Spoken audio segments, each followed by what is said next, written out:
Europe 1, 6h46, il est l'heure d'ouvrir le kiosque d'Europe 1. Thomas Soto. Quelle affaire, Julie, quelle affaire, titre aujourd'hui en France après l'hospitalisation de Valérie Trierweiler. Ce n'est pas encore une affaire d'État, précise le quotidien, mais ça pourrait bien le devenir.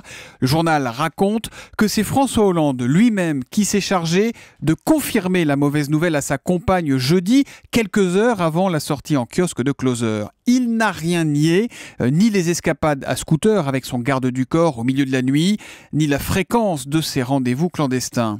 Valérie a pris un TGV dans le buffet, explique l'une de ses amies. Conséquence de tout cela, une ambiance de règlement de compte dans les couloirs de l'Élysée. Agacés, certains conseillers qui ne portent pas Valérie Trierweiler dans leur cœur suspectent la première dame de chantage affectif. La guerre semble déclarée dans certains bureaux du palais.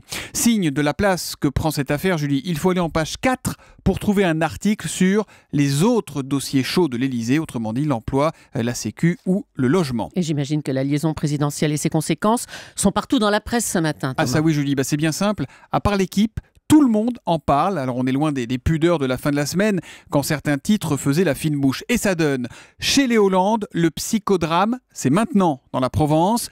Mélodrame d'État à la une de Métro News. À chaque fois, vos titres font évidemment le lien avec la conférence de presse de demain. De la friture sur la ligne, titre Libération. Libé qui explique que le ménage brouille le message et que François Hollande, qui voulait affirmer une politique claire demain, aura bien du mal à se faire entendre.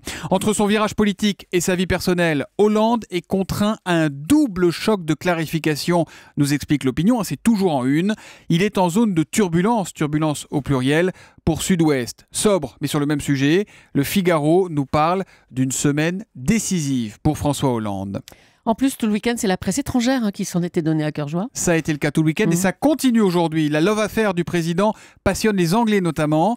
Et ce matin, Valérie Trierweiler fait même la une du Daily Telegraph. Il y a une grande photo qui prend plus du tiers de la page. Elle est titrée « Anguish of France's First Lady », traduction « L'angoisse de la première dame de France ». Autre exemple, et quasiment même une, pour la Vanguardia, on est en Espagne cette fois, la Vanguardia qui parle de la dépression de la compagne de Hollande.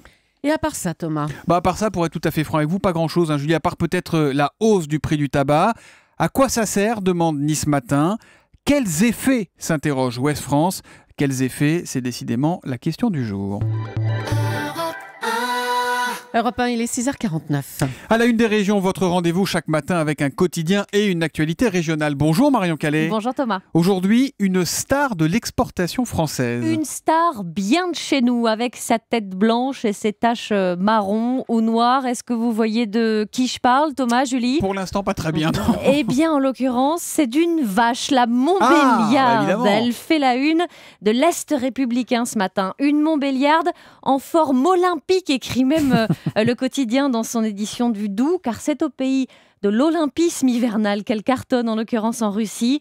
Une gigantesque ferme va ouvrir en juillet prochain à Voronezh, à 300 km de la frontière ukrainienne.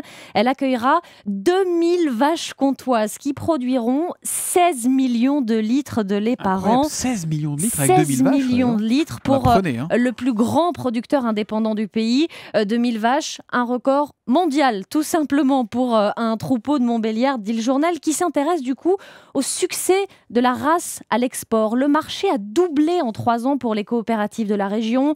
Algérie, Maroc, Pologne, Sénégal, États-Unis et donc Russie désormais. Des pays d'export aussi variés que leur climat. Et c'est le plus de ces Montbéliardes, explique l'Est républicain. Elles s'adaptent facilement aux différents climats. Les professionnels développent aussi l'adaptation génétique de leurs bêtes. En Russie, il faudra tout de même les accompagner, alimentation, insémination notamment. Il y a tout à faire pour cette immense ferme qui part de 0 à 3140 km de Besançon et à 3 jours de voyage pour ces bêtes à travers l'Europe. On leur mettra une petite couverture quand même, oui. C'est donc à lire dans l'Est républicain. Merci beaucoup Marion Calais.